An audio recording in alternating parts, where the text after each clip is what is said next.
Last year, I reviewed Keychron's first ever non-mechanical keyboard, the ultra low profile B6 Pro, which featured scissor switches and set its sights on Logitech's beloved MX keys. Today, we've got their next iteration in the non-mechanical space, the B36. Featuring a similar scissor switch mechanism with a higher profile design, this keyboard offers a simple, quiet typing experience that is very much aimed at the masses, all for just $40.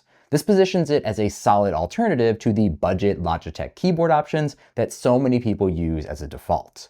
Now, Keychron sent this keyboard over to me for review, but had no say in how I covered it. I was excited to give this a try because I love when brands branch out and try something new, and I love when there are interesting new keyboard types, especially on the budget end of the spectrum.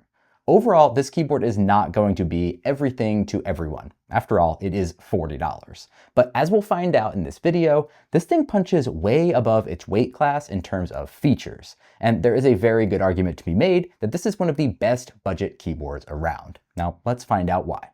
Starting with build and design, this is a super basic plastic keyboard. It looks a lot like a keyboard you'd get bundled in a pre-built computer from Dell or HP, but with a little bit of blue and turquoise color added into some of the keys. It's entirely made of ABS plastic, making it nice and light, just 610 grams or about 1.34 pounds. The downside of this light plastic build is that it's quite flexible and feels rather cheap. It's what I would expect for $40, but I've got to call it out clearly just so that you know. It features a traditional full-size layout, complete with a full function row with spaced out function keys, a traditional navigation cluster in the middle, and a full-size number pad on the right. An added bonus here are that there are 4 customizable keys on top, which can be tailored to your personal needs with any key you want, or even with custom macros as well. The keyboard is fairly low profile, sitting taller than those in the ultra low profile category, and about the same as the low profile mechanical keyboards that I spend a lot of time on this channel reviewing. On the bottom, the keyboard has some small rubber bumpers along with dual stage adjustable feet. The small rubber bumpers are pretty standard on keyboards to provide a little bit of cushion and to prevent sliding across your desk. In this instance though, the keyboard is so light that the feet don't really get enough grip to prevent sliding very well. Worse than that, you can see that there are 4 bumpers, 1 in each corner, and in the bottom middle there's also one, but it's lower than the others for some reason. The result is that the board can flex down in the middle with just slight pressure on the bottom row of keys. This isn't an issue functionally, but it looks and feels a bit cheap. Plus, if they just went with the same thicker foot here, it might have been a non-issue, which is a little bit of a bummer. For typing angles, the adjustable feet can take the board from a default 5-degree angle up to 6.5 degrees with the smaller feet, or 9 degrees with the bigger ones. With the low height of this board and those typing angles, it's borderline, but most people probably won't need a wrist rest in order to be able to type comfortably. Speaking of typing comfortably, typing on this keyboard is good for a $40 keyboard. The switches used are scissor switches, not a traditional mechanical switch. Now, scissor switches are a type of membrane switch where the key presses are registered when you push down on this rubber piece inside. The scissor portion is the part which provides stability and reduces key wobble back and forth when you're using it. Typical scissor switches are used to create very low profile laptop or laptop-like keyboards, that ultra low profile that I've been talking about. I'm assuming that Keychron is not the first to make a higher profile scissor switch, but this is the first time that I've seen it or used it myself. So because this is a membrane keyboard with scissor switches, this is not a hot swappable keyboard, and in fact, it's not really customizable in any way. What you see here is what you get.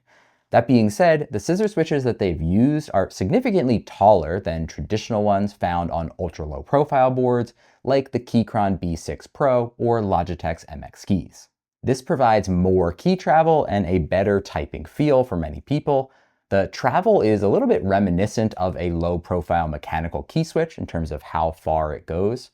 So it's not the same as a regular full-size mechanical switch, but it's pretty close. The switches do have a slight tactile bump to them and require a middle-of-the-road level of force. They're not crazy light to type on, but they're also not crazy heavy. My only real issue with the switches is with the actuation point. If you're used to a really basic membrane keyboard that you can pick up for $20, this particular nuance that I'm going to talk about here won't really apply to you. But if you're used to a mechanical keyboard, this could cause some slight frustration.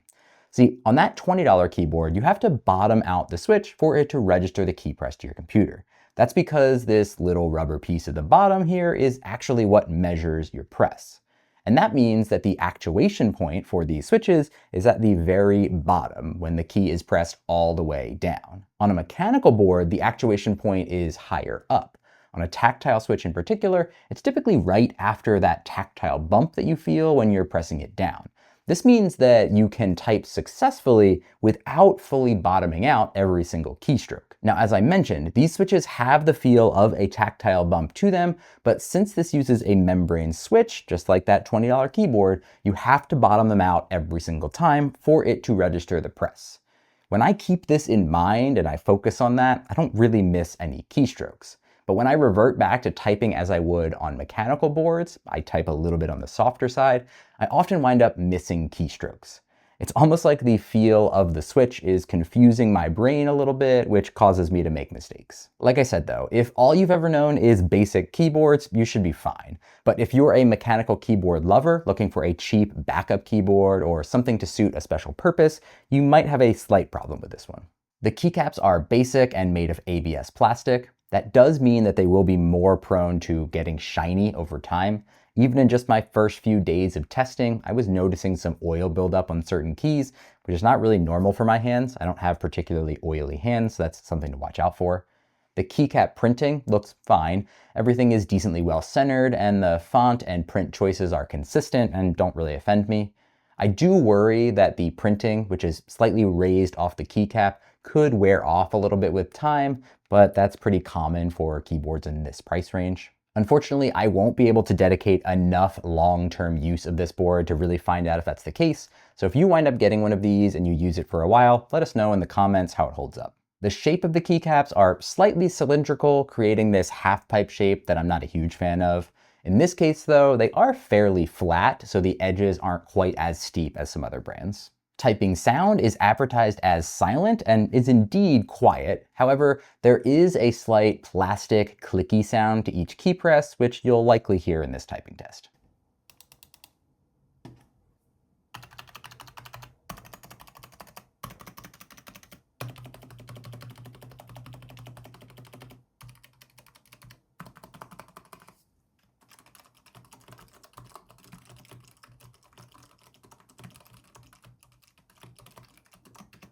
Overall, this keyboard is quiet and would be just fine in an office environment. The typing feel is fine, but definitely not high-end. You can feel the cheap, flexible plastic materials, and the non-mechanical switches aren't the most satisfying thing to type on. That slight clicky sound that I referenced is definitely audible in use. It seems to be the result of the small plastic components of that scissor switch sliding around and kind of tapping into each other. It's really similar in sound if you just slide the keys around versus if you tap on them.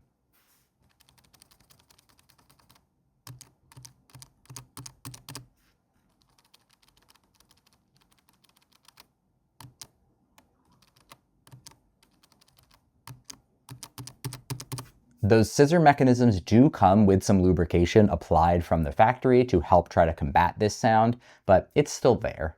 Overall though, typing is quiet, simple, and decent for a $40 keyboard. All right, so up until this point, we've got a decent typing keyboard that's made of some basic, cheap plastics. But at the beginning of the video, I said that this thing punches way above its weight class. And the reason for that is because of all of the other functionality and features, beginning with customization. This keyboard is compatible with Keychron's Launcher web app, which gives you the ability to customize key mappings, including adding in custom macros. And the fact that it is a web-based application means you don't have to download anything onto your computer in order to make the changes, and any changes that you make will be saved to the keyboard itself, so no programs need to remain open either. That means that you should be able to make changes to this keyboard, even using macros, on a computer that is issued by your company and which prohibits installing third-party software. Now compare that to Logitech's approach, which always requires their Options Plus app to be installed and running for any customization at all. The customization that this Keychron board offers is pretty standard on mechanical keyboards, but virtually unheard of on a $40 membrane keyboard. Next up is connectivity, which on a cheap board like this is typically just a wired connection or maybe single device Bluetooth, but no, this keyboard has everything. 3 Bluetooth 5.2 connections, which you can switch between using function plus 1, 2, and 3. A wired connection that can be used with the USB-C port on the back and is capable of 1000 Hertz polling rates if you want to use this keyboard for some gaming or something like that. Finally, an included 2.4 gig USB receiver has a magnetic slot in the back for storage and can be used as another wireless option, also offering 1000 Hertz polling. Now, once again, these are pretty standard these days on Keychron keyboards and normal other mechanical keyboards, but I don't think I've ever seen a $40 keyboard that offers all of this. If you've got another one, please comment it below. For compatibility, it works with Mac, Windows, and Linux. There is a switch on the back to move between Mac and Windows modes as well. It doesn't specifically call out compatibility with mobile operating systems like iOS and Android, but I was able to connect it to my iPhone and type on it without any issues. I'm not sure if there are other reasons why they don't list this specifically as compatible with those, but for basic functionality, it seems like it should work with mobile as well. For battery, this keyboard has a rechargeable 800 mAh battery inside, which gets 320 hours of use on a single charge. Just note that 320 hours is likely to be with the lowest 125 Hz polling rate, so you should expect less if you use it with 1000 Hz on the USB receiver. There's also no backlighting on this board, which could be a potential deal breaker for some, but does mean that you don't have to worry about that as a battery drain either.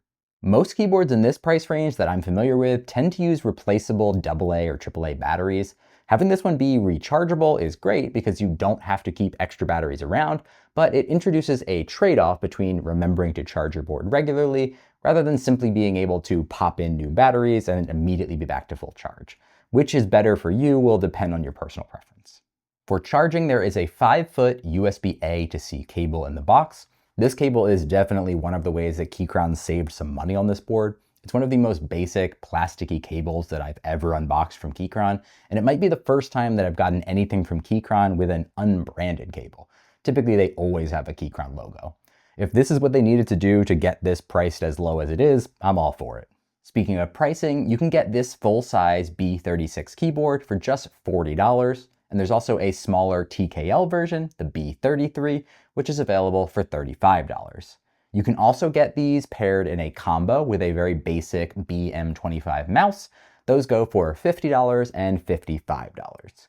These prices are $5 cheaper than the ultra slim B1 and B6 Pro models, making these one of, if not the cheapest keyboards that Keychron has ever sold. This board is definitely lined up to go toe-to-toe against a ton of basic keyboards from a myriad of different brands, in particular Logitech. From a build and typing perspective, it's good but doesn't particularly stand out. When you look at all of the other features that it offers though, there is an incredible amount of value here for just $40. To recap the differentiators and deal breakers, this keyboard offers quiet typing that's perfect for an office environment. It has both wired and wireless connectivity and can get up to 1000 Hertz polling, which is pretty crazy for a cheap board like this. It offers a rechargeable battery and good battery life. It's customizable with 4 dedicated custom keys that you get to define up top. And best of all, it's customized via a web app, meaning that you don't have to download any software, and you should be able to customize this on a company-issued computer.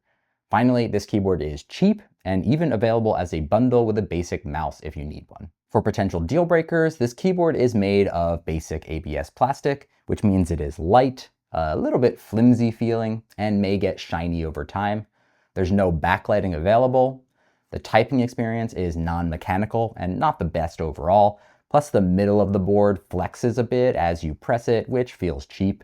A small point against its gaming credentials, which I didn't have a place to fit in earlier in the video, is that it does not support N-key rollover, so if you play games that require many buttons to be pressed simultaneously, you could come up against that limitation.